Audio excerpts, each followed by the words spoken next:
Hello, welcome come back my YouTube channel. So guys, आज हम लोग पढ़ेंगे क्लास 10 के हिंदी सब्जेक्ट में मजदूर हूँ। इस चैप्टर का आंसर क्वेश्चन करेंगे। फर्स्ट क्वेश्चन ये है कि मजदूरों के जीवन को लेखक ने काली अंधियारी जिंदगी क्यों कहा है। उत्तर, मजदूरों ने पहाड़ काटा, चट्टानें खोदकर तांबा, सोना, चांदी, लोहा, कोयला, हीरा निकाला, जिससे मालिक की जिंदगी में प्रकाश भर गया, किंतु हीरो की चमक के नीचे मजदूर की काली अंधियारी जिंदगी है। प्रश्न 2, भूमंडल का भार किसके कंधों पर है। भूमंडल का भार मेहनत कश मजदूर के कंधों पर है। प्रश्न 3, मजदूरों के प्रति सहानुभूति क्यों रखनी चाहिए। संसार की समस्त चीजों के उत्पादन में मजदूर का हाथ है, किंतु वह भूखा और नंगा है, हमें उसके प्रति सहानुभूति की भावना रखनी चाहिए। चौथा, मजदूरों के कंधे डाल देने से क्या परिणाम हो सकता है। मजदूर के कंधे डाल देने से दुनिया लड़खड़ा कर गिर पड़ेगी, जमाने का दौर बंद हो जाएगा।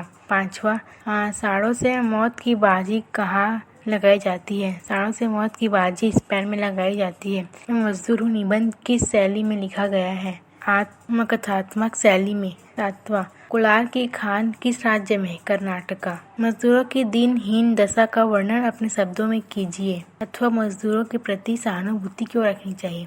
संसार की समस्त चीजों के उत्पादन में मजदूरों का योगदान है। संसार के विकास और सुखों का कारण मजदूर है। इतना सब होने के बाद भी वह अभाव में जीता है, इसलिए मजदूरों के प्रति सहानुभूति रखना चाहिए। मजदूर के पारिवारिक जीवन का हाल कैसा होता है। पाठ के आधार पर लिखिए। मजदूर के परिश्रम से ही दुनिया मौज करती है, किंतु मजदूर को 2 बार भोजन भी नहीं मिलता। न पहनने के लिए कपड़ा मिलते हैं, न रहने के लिए घर।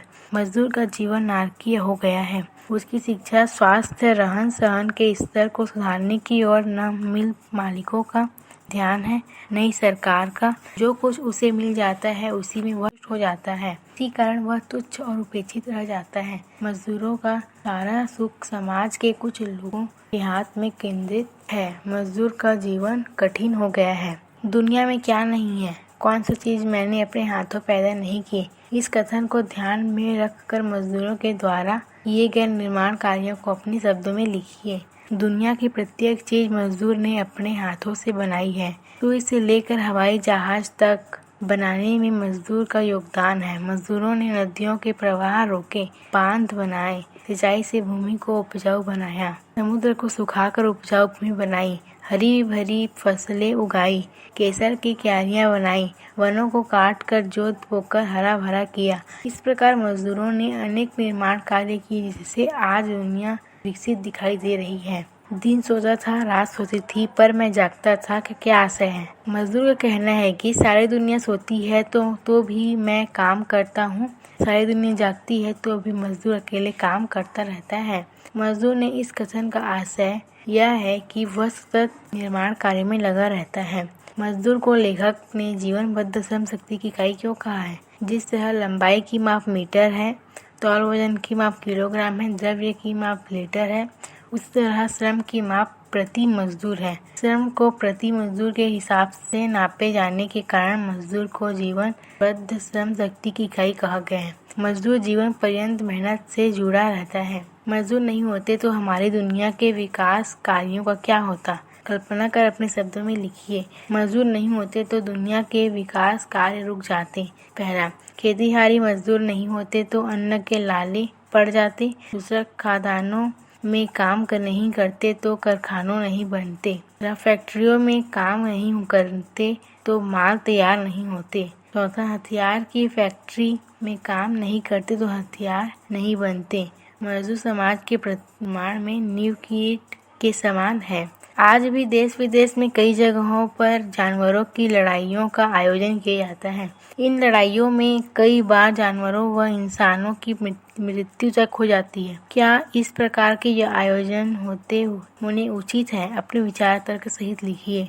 जानवर और इंसान की लड़ाई का आयोजन करना उचित नहीं है। इसमें जानवर या इंसान किसी भी की मृत्यु हो सकती है और यह मानवतावाद के खिलाफ है। फैक्ट्री में काम करते हुए घायल अपाहिज होने वाले मजदूरों के प्रति मालिकों की क्या क्या जिम्मेदारियां होनी चाहिए। मजदूरों के प्रति मालिकों की जिम्मेदारियां पहला, उनका बीमा करना चाहिए। दूसरा, अपाहिज मजदूर को मुआवजा मिलना चाहिए। तीसरा, घायल मजदूर का इलाज करवाना चाहिए। चौथा, अपाहिज घायल मजदूर के परिवार को आर्थिक सहायता मिलनी चाहिए। मजदूरों के स्वास्थ्य, सुरक्षा, इलाज सबकी व्यवस्था प्रत्यक्ष रूप से हो, कागज पर नहीं। प्राचीन काल में गृहिणियों को ऋषियों के द्वारा दी जाने वाली हिदायत सामग्री में मजदूरों इंसानों की साम्यता पशुओं से करना क्या सही था? तर्क सहित उत्तर दीजिए। उत्तर, प्राचीन काल में ऋषियों द्वारा दी जाने वाली हिदायत में मजदूरों की साम्यता पशुओं से करना सही था। जब जमीन बेची जाती थी तो उसके साथ पशु और जमीन पर काम करने वाले मजदूर दोनों बेचे जाते थे। न पशु अपने बचाव में कुछ कह सकते थे, न मजदूर भी जमीन के समान निरीह ही थे। पिस्सू और खटमल तक की जाने निकलते देखकर एक बार घबरा उठने वाला मैदानों की भांति दिन रात चलती मशीनों से संहार के साधन से जाता जा रहा हूँ, क्योंकि मेरा कारखाना हथियार का है तो बंदूकों का, गोले बारूद का, बम का।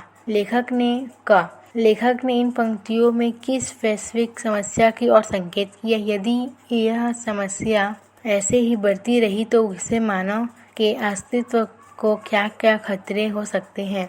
इन पंक्तियों में लेखक ने नरसंहार की ओर संकेत किया है। यदि यह समस्या ऐसी ही बढ़ती रही तो करोड़ों वर्षों की सभ्यता क्षण भर में नष्ट हो जाएगी, जिससे मानव समाज का अस्तित्व खतरे में पड़ जाएगा।